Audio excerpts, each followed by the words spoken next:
Now we're going to have the group that was combined with distance learning and information systems, talking about what ideas they have.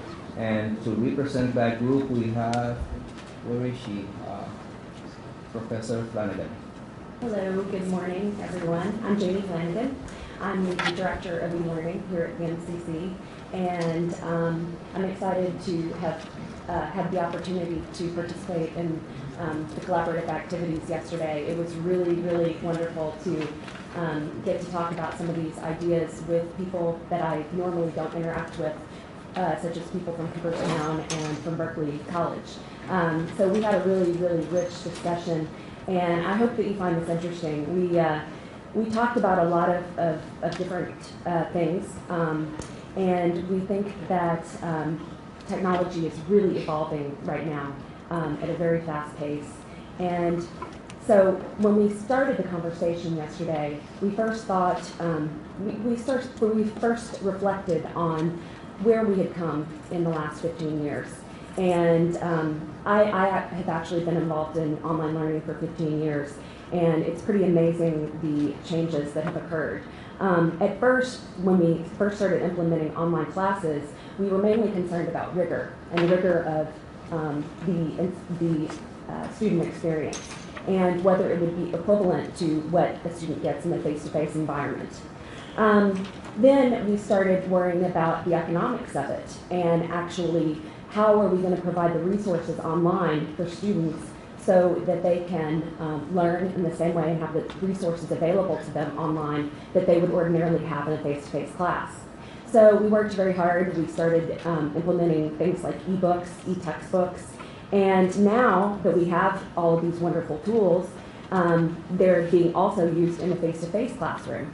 And so that's pretty exciting, the way that this has evolved. And so we're not as concerned about rigor anymore because we've met that goal in many ways. A lot of the colleges that spoke yesterday mentioned their quality assurance models that they have in place. Many people use Quality Matters. I believe Berkeley College uses Quality Matters. And the CUNY system and the MCC in particular has adopted the Sloan C quality scorecard for online courses and programs. And we've molded that so that it fits with our students' needs. And it's been very successful in measuring quality, the quality of the course materials. So one of the things that we discussed among the group yesterday was the use of course management systems. And actually Blackboard in the next release is going to include badging, which we're pretty excited about that. Educational gaming and simulations is a very hot topic right now. And when students can obtain badges for things that they've done, for achievements that they've made, competencies that they've mastered, or for things such as helping a fellow student, peer mentoring or things like that, when we can reward students with badges and allow them to take pride in what they've accomplished and the competencies that they've achieved, we think that this is a really, really valuable tool, and hopefully we can look to implementing more of that in our curriculum. We also discussed MOOCs, and I'm sure that you're very interested in hearing about this. The survey that Alfredo presented to us yesterday that the HETS colleges participated in, 70% of the respondents said that their primary concern right now was with MOOCs, and that was their primary area of interest in exploring new technology. So that's what I want to talk about now a little bit, is about MOOCs. And when we think about MOOCs, there's sort of this pervasive fear, I think, that a lot of people have, that it's going to completely change the way that education happens at our institutions. And I think that we sort of felt that same thing 15 years ago when we started implementing online courses on a broader scale. Lots of faculty were very concerned that they were no longer going to be needed. And what we learned is that faculty are very important in the environment, and that without the interaction that students receive in an online class, their experience is not as good. And when they don't have the interaction, that their retention is not as good. And when they do have a rich interactive experience, that they actually do much better in the learning environment. So when we think about MOOCs, I think that we should think about it as something that's still evolving.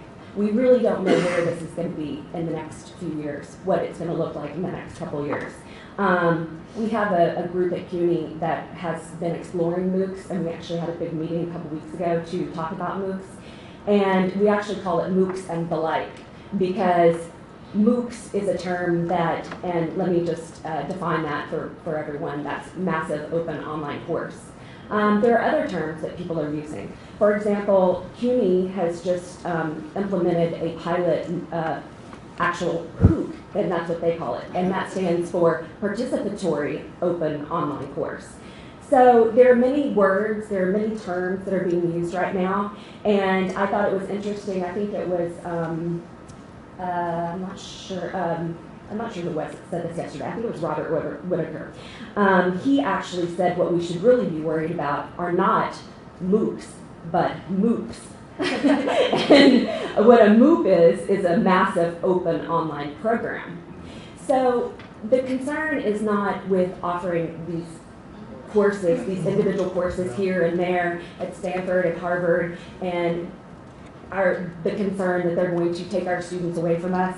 But the concern is when organizations such as Westerners Governor University, that was mentioned earlier, when they take their program and customize it so that they can roll this out for $5,000 for a semester, so that a student can complete their baccalaureate degree in 1 year, and they can do this through a massive open online course or through a massive open online program, that is possibly where we should be looking and where we should be thinking about what is the equivalency of a MOOC to a regular face-to-face or even blended program.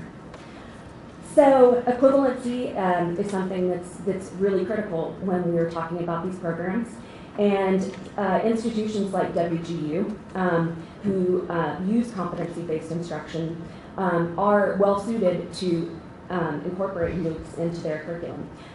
The reason why is that Western Governors University actually, they do not just test their students, they actually assign their students, they assign mentors to their students. So the mentors actually work with the students and assess them and assess their progress. The student might be able to complete a class in 1 week, or they might be able to complete a class in 12 weeks. It depends on where the student is, what competencies they already have. So they work with a mentor, and the mentor helps them, and the mentor works with them throughout their career at the college and helps them figure out what classes they need to take and where they need to focus in order to obtain the competencies that they need in order to pass the assessments. So their program is not focused only on CLEP-style testing, because we've had that around for a long time. Their program is also focused on that one-on-one mentoring, which is a critical component. So the reason that I mentioned WGU is I think they're well-suited, that type of institution is well-suited to implement MOOCs on a large scale. Whereas some of our institutions, especially I think public institutions, we're a little slower to change, and our students may be a little slower to change, and our students may have different needs than students at for-profit institutions or at completely online universities. For example, also one of the things that I've actually done some research on WGU, that's why I keep talking about it, but WGU, their student body, the average age of their student body is 35. So they're not dealing with a typical 20-year-old college student, even though I think that we don't really serve the typical community college student is not typically 20 years old anymore. I'm not exactly sure what that number is, but we have a diverse student body. But it has been shown in research that the older the student is, the better they do perform in some of these self-paced programs that require a lot of personal dedication and motivation to the program. So, so these are some of the things that we were talking about within the context of MOOCs and how they can be implemented, how they should be implemented. You've probably heard of some of the larger software companies that are out there now. For example, Coursera, edX, which it works with Stanford, and Udacity. Also, the SUNY system has just announced that they're going to be collaborating with Coursera. So that, I think, is interesting that their whole university system has decided that they are going to embark on this idea of using MOOCs. So one of the things that was very interesting that we really delved into in our conversation in this meeting was about how HETS could help us and how we might be able to collaborate to create some sort of MOOC or some sort of repository for materials that could be used by the institutions. And of particular importance, there was a lot of excitement around the idea of possibly having a first-year experience course for students who, for pre-matriculation, for students who really don't know how to go to college. They don't know what skills they need to go to college. We think that students that are at risk or have language barriers could really benefit from some sort of pre-matriculation course that could be offered potentially through the virtual Plaza at HETS. So there was quite a bit of excitement about that. And then we also spoke a lot about the virtual Plaza tools and the resources that are available for students. For example, there are time management tools. There are tools that help students learn about motivation and how study skills and about what it's like to take an online class. So we really thought that this is a great opportunity to for HETS to possibly build their brand or possibly market this organization. Because one of the main ways that MOOCs have been used are not necessarily for credit courses, they've been used for marketing purposes. So a lot of these students that are attending classes at Stanford, where there was 100,000 students enrolled in Sebastian Thune's online class, that was really exciting for a lot of people. Oh, now I can go to Stanford. So for Stanford, that was a branding marketing tool. And so I don't know how that translates to our institutions because we're not Ivy League institutions. So I think that we really have to look at how we use MOOCs in a different way and how we can possibly use it for cost savings, how we can use it for resource sharing. And I think that's a really critical thing to think about is the resource sharing because textbooks are so expensive now. And I think that one of the biggest barriers for students is making a choice. Do I buy a textbook or do I pay my tuition? Or do I buy a loaf of bread? So, I think that that's a really hard choice that students have to make. And if students don't have the textbooks when they go to class, then their learning experience is not going to be nearly as great as if they had the tools available. So the real benefit, I think, of MOOCs could potentially be making resources available to students that can't afford them. So that was sort of the crux of our conversation. I'm happy to try and answer any questions. And since this is really an evolving topic, and we don't know how it's going to look in the next few years, I'd like to invite my fellow participants to also weigh in if you have anything you'd like to say also. Okay. Again, I'm sorry. There's this idea that we came up with where we thought that we can create MOOCs, a MOOC, where each institution can participate delivering a topic. So if we can identify the highlight of each institution, we can turn that into a marketing tool where for Hispanics, keep in mind, for Hispanics, this is what we have to offer in terms of a student life experience, for example, or as a first-generation Hispanic student going to college. And we can offer them these experiences in an immersion program where they probably will start in Spanish and transition into English so that when they get to the university, that they decide from the HETS consortium, because they like what they had, what they saw through the MOOC, we can all benefit from that. And we'll have these students coming to us instead of us going out to find them. So think about that, and we thought that we could probably develop a MOOC where we have a couple of experts, or one expert from each member institution, develop a unit, and we could convert, transform that into a MOOC that will last probably 10 weeks or 12 weeks, depending on the extent of the material that we decide to develop and implement. So that's something that this group is going to be working on in the next coming months. Just to clarify, that we have a meeting with distant learning directors that you were, and Rene was also through the phone participating, because as a result of the action items of the January board meeting, there was an interest in that topic. So we decided to first talk with our institutions in Puerto Rico, which is the majority, per territory, and we have a meeting with, we have a participation of almost 9 of them that were there. And as a result of this conversation, and Rene can explain a little bit more because he was there, they are interested in doing, showcase the best courses of each institution through HETS, and that HETS can establish, as an organization, a committee to design or create the standards in order to have a quality, that quality could be definitely important, and also to have like a template or a design approved by all of them, and then that we can use as the same. But definitely when we came to the part of how we can implement that, because HETS is very limited in terms of human resources and also financial resources, because it's a lot of investment that we have to do. Because imagine if we have 1,000 students registered, how we can manage all of this, who we follow all these, operational that we need.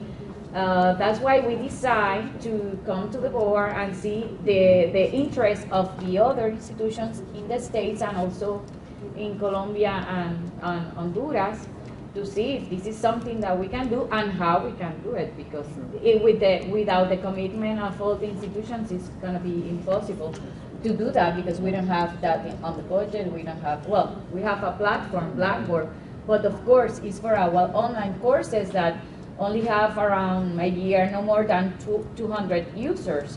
But imagine if we open that, of course Blackboard, that the license depends on the user, so definitely the collaboration agreement will not longer, stand for 2,000 students in that mode. So we need to find out the ways how to operationalize that and implement if we want to go that way.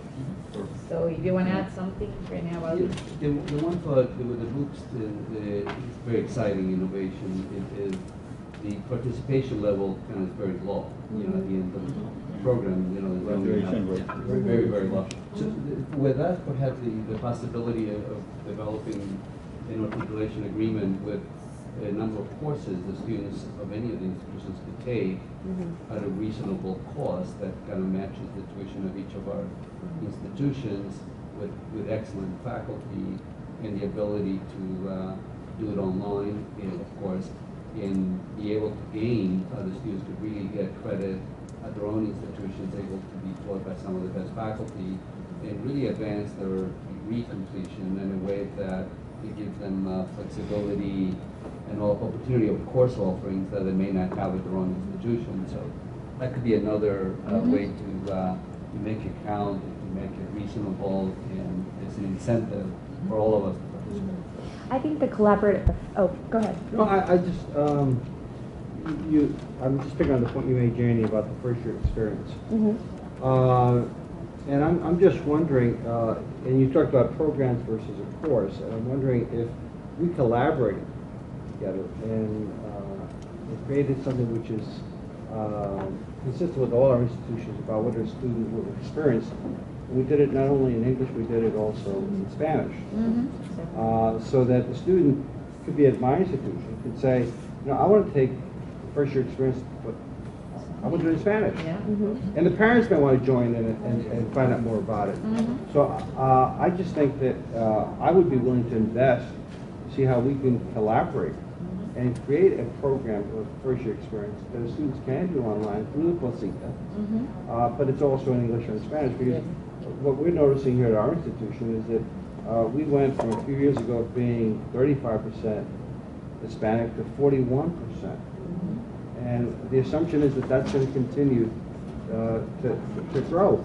And we're getting more and more students whose parents, we'd like to engage the parents, and if we put it in Spanish, I think that that would be a way of engaging the parents in that first year experience that we don't traditionally have right now. So I would be interested in, if anybody else is, of investing money into this to create a first year experience that would be applicable to all of us who want to use it. That was definitely something that we discussed yesterday, and especially the fact that some parents, when they're trying to help their child make a decision, or even their young adult make a decision about college, the information, when it's all in English, it's very difficult for the parent to assist in that way. So I think that's really important to make information available in both languages. And then I also wanted to respond to your point about the MOOCs and about the way that we deliver MOOCs.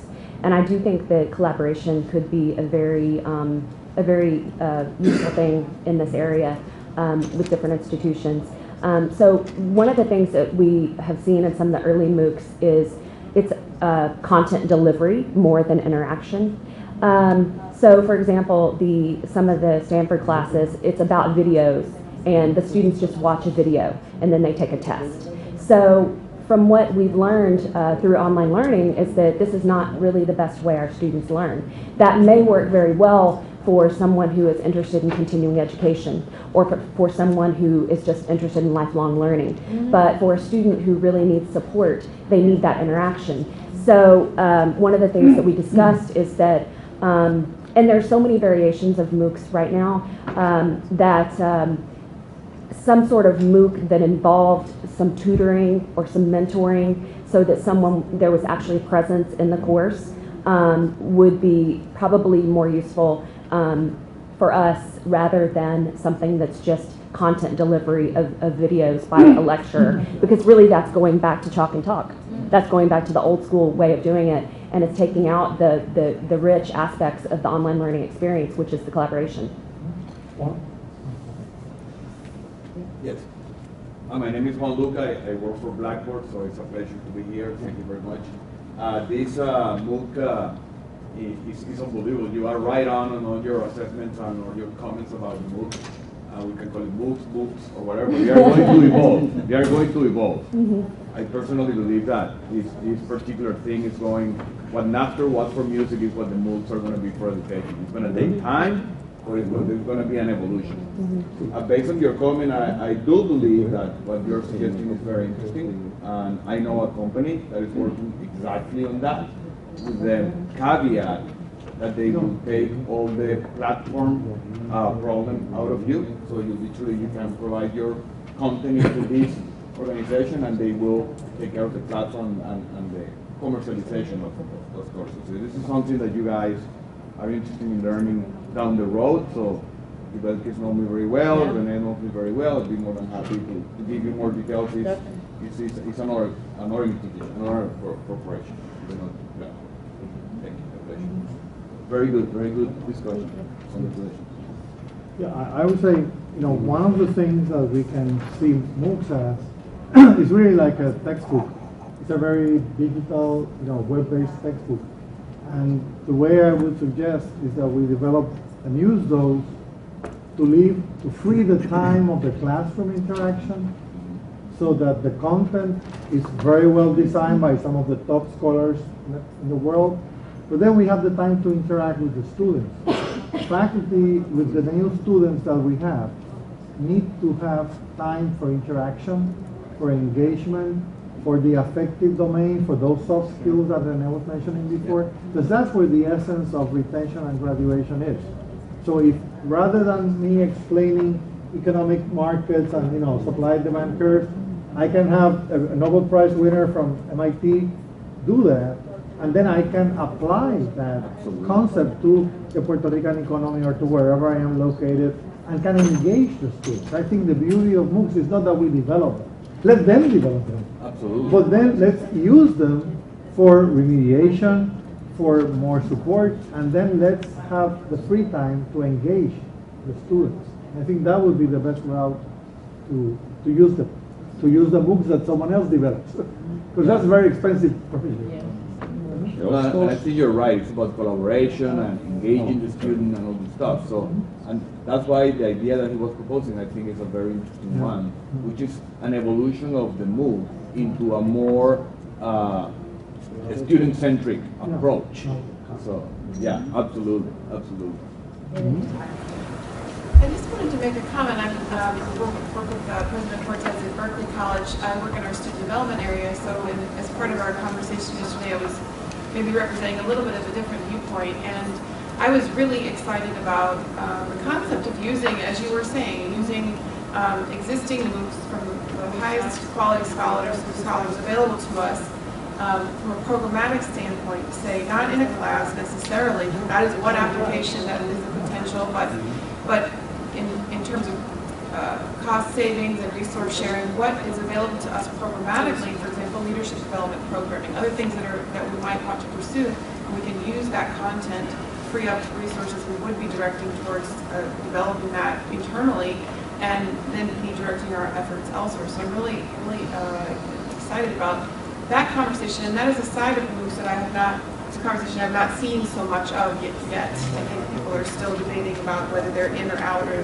whatnot.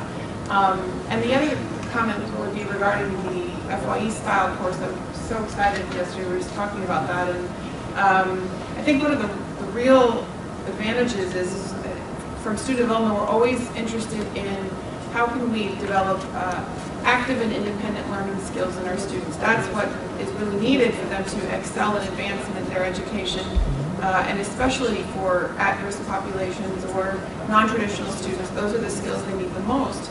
If there were if the process of taking a course such as a HETS-sponsored FYE course or something like that were incentivized such that they could do it early and then perhaps receive course credit at our member institutions, and there was a cost advantage to them or a time advantage to them of some sort, I think that provides the HETS member institutions with a real advantage, because students now come to us more prepared.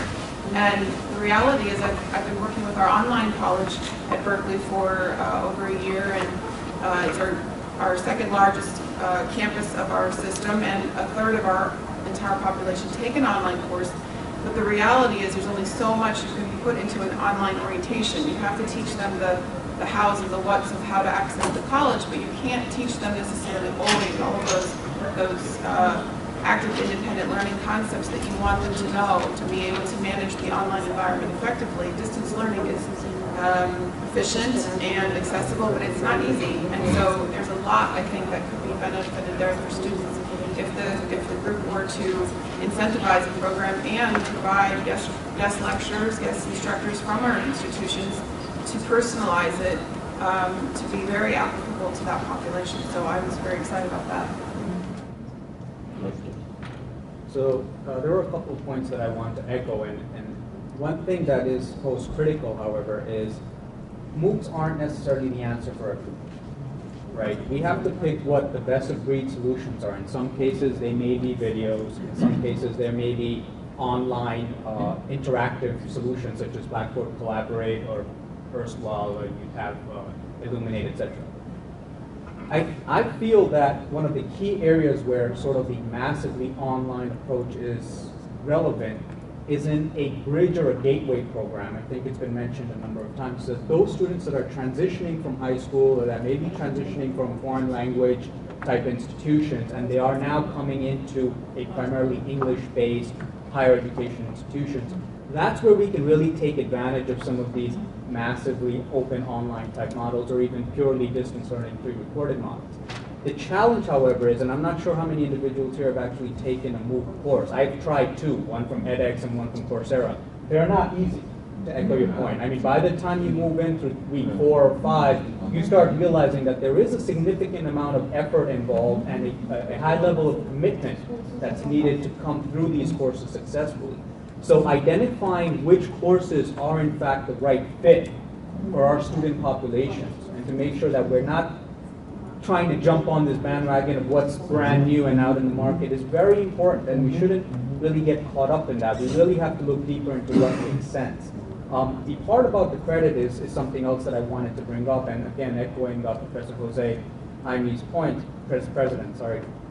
Professor, before. Professor. Always a professor. Always a professor. Always a professor, right? That's all I need to know this time. True. Is how can HETS, as a consortium, look at some of the best lecturers and professors that are out there from these top-tier institutions, maybe come up with a common core curricula type or a programmatic requirements as to how do we get these students to transition into matriculated courses. Or even if they are already in matriculated courses, what are some of the course sections or topics that we feel are covered by these already available topics out on the internet, rather than reinventing the wheel? Assess those courses by participating in them and seeing how well do they match with our requirements, and can we then align those with credit-bearing courses in our campuses across the consortium, whether it's 1 credit, 2 credits, 3 credits. That then shows that HETS is doing a good job for all of our institutions and the students therein by getting some of these core courses, or common courses rather, credit offerings at a very low cost, and we're consolidating that in a single location, aka the Student Placita as an example, so students don't have to go to Coursera, edX, MITx, and all these other MOOC offerings that are out there. It's in one location. And we've made that assessment as institutions and said, go here, you take these courses, and we will absolutely evaluate them and give you credit for them. I think that's what you're talking about a very historical thing in higher education called transfer credit. Transfer credit evaluation is sort of key, but obviously now in the young. Okay, I just want to, that's an excellent idea, and I think that since, our human resources are limited in the head's office, and Alfredo is our only consultant in that terms, we can create a committee, of being a representative of all of our institutions to help us evaluate, because, you are the ones who know we match with that. And then as part of this committee, then we can present that and then approve and then prepare that curriculum. That definitely cool. Of course, in English and in Spanish, again, important. And Richard wanted to say. Just, you're absolutely right about what you're saying about MOOCs, but I agree very much with our expert who's saying a MOOC is not the thing to worry about. A program or a college, that's the thing to worry about. When Harvard and MIT partnered with edX and Coursera, we haven't mentioned it yet, but they each kicked in $30 million to do that. It was fiscally unsustainable from the start. They never intended to keep this going, Harvard and MIT. We're not going to kick in $60 million to do this because it's fiscally unsustainable, but a program, that's a thing to worry about, because people on the street don't realize that education is not the place to save a buck. Healthcare, education, you want a quality product there. Yeah. But if you look at it, you can say, okay, I can do this for free or next to free. That's the thing to worry about. I think I wanted to say that we should take into consideration when we set up a task force that we do, even when we have like a common mission as heads, we do have some different perspectives. I like his perspective on transitions, because I think there are colleges here who are, in Puerto Rico we have one situation. They're mainly Spanish speaking, but they want to, you want them to learn English, well enough to succeed in the real world. And even when you go back and probably live in a surroundings where you, English, Spanish is still going to be your first language, and probably the same with Latin America. But I know that their needs are a little different. And the ones who are, I mean, and again, with Hispanics, I mean, you have Hispanics in probably in the community colleges here in New York. Traditional students, I mean, they've already, they don't have a problem with English. I mean, she's an example. I mean, she doesn't have a problem with English, but probably adults who come here as immigrants and they're also going to community colleges, and they're also going into online learning. And what we, at least what I have seen in my college, is that these are more interested in going through the process of online learning because they need to do it. I mean, that's the only way for them to get an education. And the technological barriers are not, I mean, are not as bad as because they have the motivation.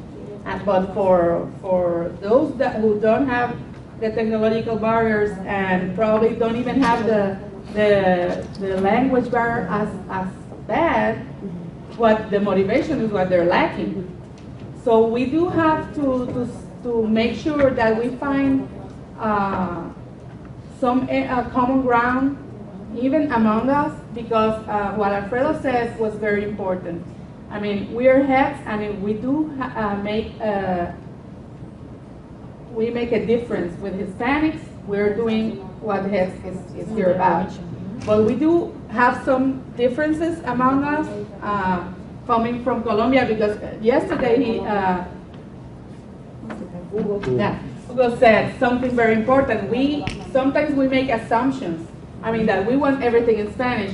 Not necessarily, because we need to transition from, I mean, if we wanted to stay everything in Spanish, we would probably not be here. We're all speaking English, and most of us have Spanish as a first language. So we do need, I mean, we have to make common grounds in those transitions, because that's the way that HETS is gonna make a difference, and that we're gonna grow stronger.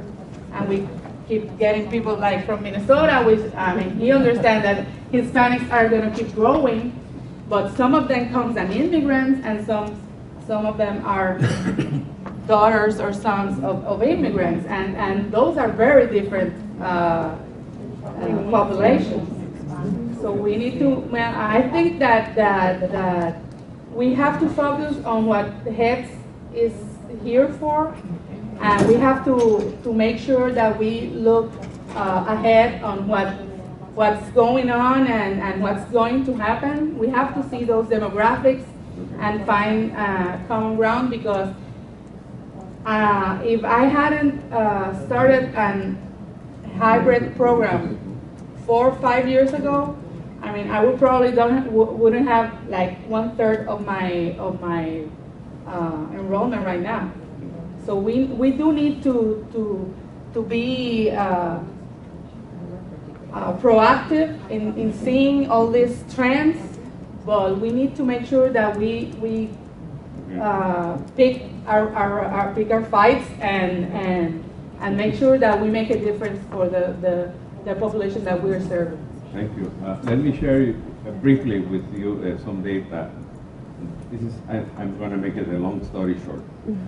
Back in the 40s, we have lots of Puerto Ricans moving to the mainland because of the poverty conditions in Puerto Rico. 10 years ago, the federal census showed that we had 4 million Puerto Ricans living in Puerto Rico and more than 4 million in the mainland. And that was because of the movement of Puerto Ricans back in the 40s. Now, the most recent census showed the population of Puerto Rico decreased from 4 million to 3.6 million. And one reason is, well, young people are having maybe one child, that's one reason. But also Puerto Ricans moving from Puerto Rico again to the mainland because of the difficult economic situation Puerto Rico is living. By the way, 10 years ago, the census showed that 20% of Puerto Ricans in Puerto Rico were fully bilingual. The most recent census shows 10%. So that means that 10% was the one that moved to the mainland.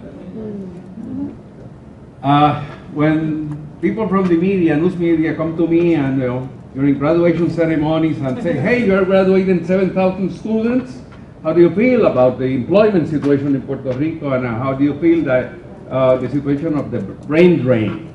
And I said, listen, as a Puerto Rican, I would like to have a strong Puerto Rican economy, but that's not the case. As an educator, I feel happy that at least the Puerto Ricans that are moving to the mainland are well educated and are bilingual. And that's the current reality we're living. And definitely I think HETS have much to help in the mainland, but HETS has also much to do and help in Puerto Rico. You had your hand. Yes, just to tie sort of things together of some of the things that have been shared here, and then just to try to share an idea or just with the group. You mentioned about academic rigor with the courses, especially online, to make them the same quality online and not. There was also the idea about articulation agreements between one institution so that one institution could consider credit for taking it at a different institution among HETS participants. Even the transfer credits that were mentioned, or even like picking our fights, all of that. I think one way that we can establish a common ground, and even from the conversation that you mentioned, there's some institutions that are already adopting either Quality Matters or the Sloan Consortium best practice and all of that. And even the person from Blackboard here, I think Blackboard has a partnership with Quality Matters, if I'm not mistaken. Right. So the idea that I just want, and I mentioned this yesterday, but I think it's just worth for me just to bring it up again, just to throw it out there, is all these conversations that are taking place, if we're going to be working together, we got to establish some common ground. And one way to establish that common ground is adopting a set of standards that all of us can follow, so that way those articulation agreements can be easily implemented, be implemented, or so that way any products that come out or any services that come out of HETS, they have or they meet a certain quality standards, also for the sake of the students to be able, so that you said as an educator, you feel happy that they're educated and well prepared to perform, hopefully in the mainland or other institutions, but I mean in Puerto Rico, but the reality is that, I guess the goal should be for us to establish some standards so that way we can prepare and whatever products, workshops, courses, anything that we put together meet a certain quality. So, just strategically speaking, I'll be willing to help, I'll be willing to participate. Now that I'm becoming more familiar with HETS, as you can tell some of my comments and my questions, even though UTPA has been part of HETS, I'm barely getting my feet wet and I'm excited about it. So I can help in any way possible, and I would be happy to be able to accomplish this. Thank you. If I can respond quickly. I think it's great to have the standards and policies, but what I would suggest or recommend is to do a pilot. Get your feet wet, get going. Get it done, and then work the standards and the committees. Because in our college and in the academy, we're so good at setting up meetings and scheduling plans, and then years go by and we're still working on it. I think, based on your suggestion, I think you have a really very smart group of people, very knowledgeable. I would bring them together and kind of get one pilot to be developed for the fall. To start with that, let it work. If it doesn't work well, you can, develop it better. But move it to the next level if that's something we want to do as a consortium. Very good. Good morning. I just wanted to let you know that I'll be more than glad to share with you guys for all the institutions what we're doing in Polytechnic University. We are already through a STEM grant. This is our second year. It's a 5-year grant. We implemented everything that you guys are mentioning. Software technologies for engagement, interaction, tracking systems, course design based on Quality Matters. We use Blackboard, so it's integrated all in everything. We're using learning modules. What we're lacking of still is some of the faculty commitment, which is because the different and such a blunt transition from where we were at to this kind of online learning courses, which demands too much interaction because it's all about the engagement of the students. And that's where we are like lacking off. But we have modules. Juventus has been, she brought University of Chile to see what we were doing a year ago, but now we're more in advance in terms of that. And that would be something that you would like to look at to see what software we're using, and we're trying to do it the most cost effectively and the more friendly for faculty. We even though developed the course manuals for use of those tools to make it easier for faculty to integrate those. So it's a model that we're working on through the STEM grant for the 5 years. There's a lot of money involved in it, but as a member of HETS, we are glad to share those, even the resources that we have. Good, good. Thank you. That's HETS spirit, collaboration. Okay, any other comments or questions? Okay, Jenny, thank you very much. We understand the factors that promote college success, the impact of approaches that truly facilitate success and quality, the secret to a solid teaching process for the Hispanic learner, and the key role of technology to make this happen. HETS, an opportunity to propose, find, and integrate innovative technology solutions to education. We go beyond higher education. We strive for a higher vision. Visit us at www.hets.org. HETS Consortium.